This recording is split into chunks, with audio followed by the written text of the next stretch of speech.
Alors, comme je vous l'ai dit dans mon introduction, je suis en compagnie de la directrice du musée régional du Kamouraska, Madame Annick Corminboeuf. Bonjour et merci de m'accueillir dans ce musée. Bien, bonjour à vous, ça me fait plaisir.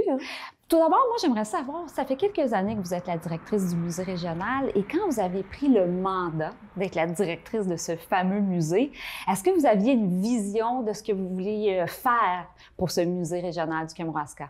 Bien, c'est sûr qu'au moment où je suis arrivée, le musée, donc c'est déjà un musée qui était quand même assez connu, fréquenté, mais il y avait besoin d'avoir une petite mise à niveau. Donc, on avait besoin de lui donner un petit peu d'amour, de revoir aussi l'ensemble des expositions pour qu'elles soient un peu plus contemporaines. Je vous dirais que les thèmes sont restés les mêmes, à l'exception de l'exposition dans laquelle on se trouve présentement.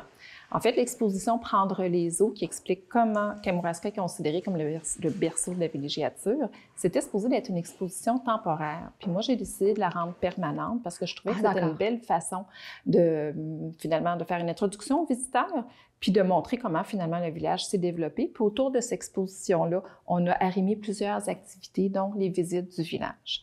Sinon, je vous dirais que le reste des expositions étaient déjà présentes, mais on a vraiment conçu des décors qui permettaient finalement aux visiteurs de se replonger dans l'époque puis de vraiment créer des scènes de vie. Donc, on est vraiment dans un musée où on se déplace, on peut explorer, il n'y a rien de barré, tout est ouvert. Tout est ouvert, mon Dieu, c'est donc bien le fun. Donc, vous avez parlé de cette exposition ici qui est permanente. Est-ce qu'il y a d'autres expositions à l'intérieur du musée qui sont permanentes? Ben oui. Donc, chacune des salles, qui étaient à l'époque des salles du couvent, parce qu'on est dans un ancien couvent construit en 1851, chacune des salles aborde des thèmes. Fait que quand on monte finalement au deuxième étage, on a déjà une première exposition qui est présentée du bateau au magasin général. Fait que ça nous explique comment le transport par goélette a toujours été très important dans la région. On a une deuxième salle qu'on appelle le salon seigneurial. Bien, ça, c'est nos personnalités qui se sont illustrées dans la région de Kamouraska. Puis après ça, on a la cuisine d'autrefois qui nous permet de découvrir la vie traditionnelle. Mais je vous dirais qu'une autre salle intéressante aussi, c'est la chapelle du couvent. Parce que ça, les gens sont toujours impressionnés de s'asseoir finalement dans une chapelle qui était la chapelle des religieuses à l'époque où le couvent avait cette mission-là. C'est beaucoup d'histoires, hein? Beaucoup d'informations. Donc, quand on sort du musée, là, on connaît davantage notre Kamouraska.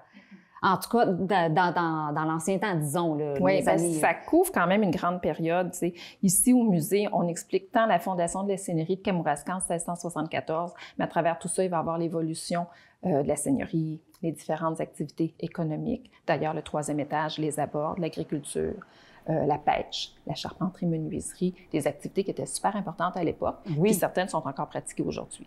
Donc, ça nous permet de couvrir vraiment une grande période de notre histoire. Puis, faut pas oublier non plus que, oui, ça représente la vie quotidienne des premiers arrivants, mais à Kamouraska, la particularité qu'on a finalement, c'est d'être sur le bord de l'eau. C'est pour ça que pour nous, le transport par goélette, puis la villégiature qui va aussi venir dicter un peu les maisons bourgeoises qu'on voit, mais ça, c'est vraiment des éléments qui sont, je dirais, spécifiques à notre région. Étant donné que ça fait quand même plusieurs années que vous êtes directrice, j'imagine que vous recevez des commentaires des gens qui visitent le musée. C'est quoi les commentaires qui reviennent le plus souvent? Bien, moi, ce que je trouve assez particulier, là, c'est que les gens nous disent souvent que c'est un des plus beaux musées qu'ils ont visités au Québec. Puis, ça, c'est un beau compliment. Ben oui, mais je pense que c'est surtout dû au fait que notre formule, finalement, est pas tout à fait traditionnelle. Je dirais qu'on a vraiment mis l'emphase sur l'aspect beauté. Donc, on met en valeur, oui, un bâtiment d'époque parce qu'il a été restauré de façon soigneuse, mais on a aussi vraiment attaché beaucoup d'importance au choix de nos couleurs puis à l'agencement de tous nos artefacts. C'est pour ça, finalement, que les gens, ils trouvent ça chouette. Quand ils sont dans le magasin général, là, ils sont étonnés, là, ils peuvent aller derrière le comptoir. Là, ils peuvent regarder partout. Tout est bien présenté. Puis, je pense aussi le fait d'avoir plusieurs thèmes, ça permet de rejoindre un maximum de visiteurs. Donc, tout le monde y trouve son compte. Alors, oui, le musée est vraiment apprécié pour finalement la richesse, la beauté et la diversité qu'il présente.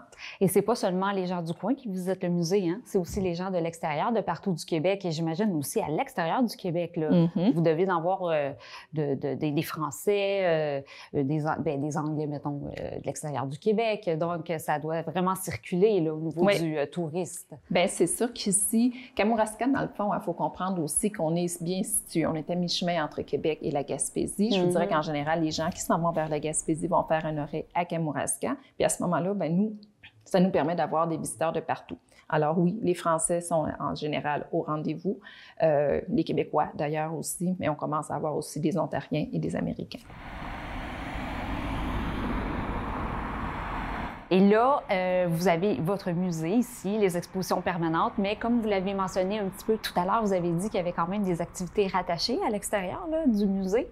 C'est quoi les activités, là? Donc, je pense qu'il y a une visite guidée du Kamouraska, n'est-ce pas? Oui. Bien, en fait, une des choses qu'on a mis assez rapidement en place au musée, c'est qu'on s'est aperçu que quand il faisait beau, là, les visiteurs n'avaient pas nécessairement envie de se retrouver à l'intérieur du musée, même si on dit qu'il est très beau. Donc, je me suis dit, bien, allons à la rencontre de nos visiteurs. C'est comme ça, finalement, qu'on a décidé d'offrir des visites guidées du village.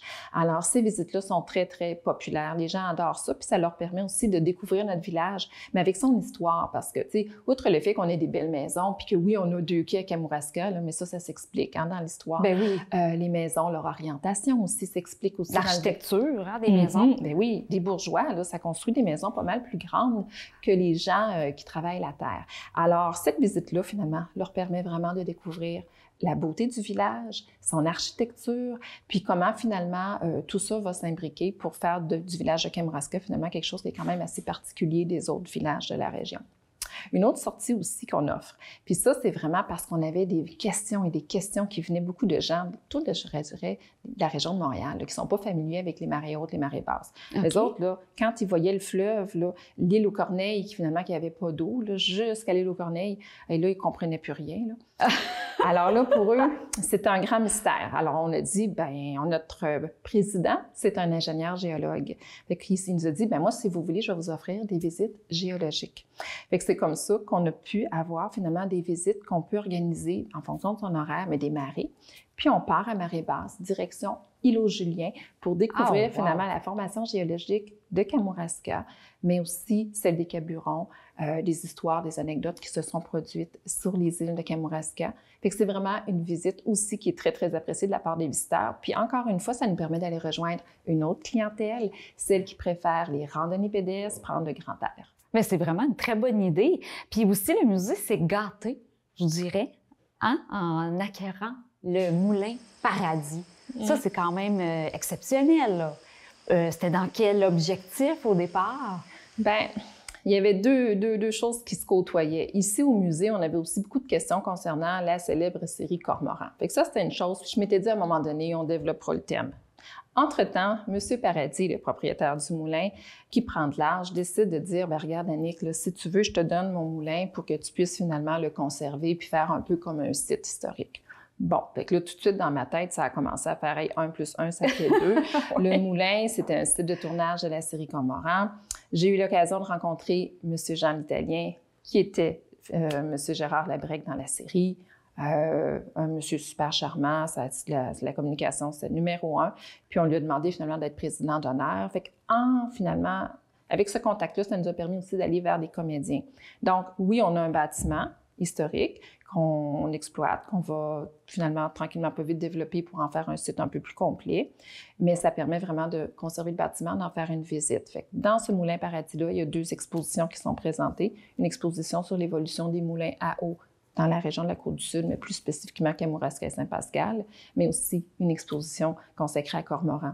Et puis ça, bien, finalement, ça nous permet d'ajouter finalement des activités au musée. Bien oui, tout à fait. Puis il y a aussi des artistes invités qui peuvent venir présenter des expositions, mais qui ne sont pas permanentes, mais quand même, il faut surveiller, j'imagine, la page Facebook ou le site Internet pour avoir toutes les informations? Oui, bien les deux. La page Facebook, c'est celle qui va être la plus à jour parce qu'on ajoute toujours au fur et à mesure les activités qu'on va proposer au cours de l'année, au cours de la saison. Le site Web aussi.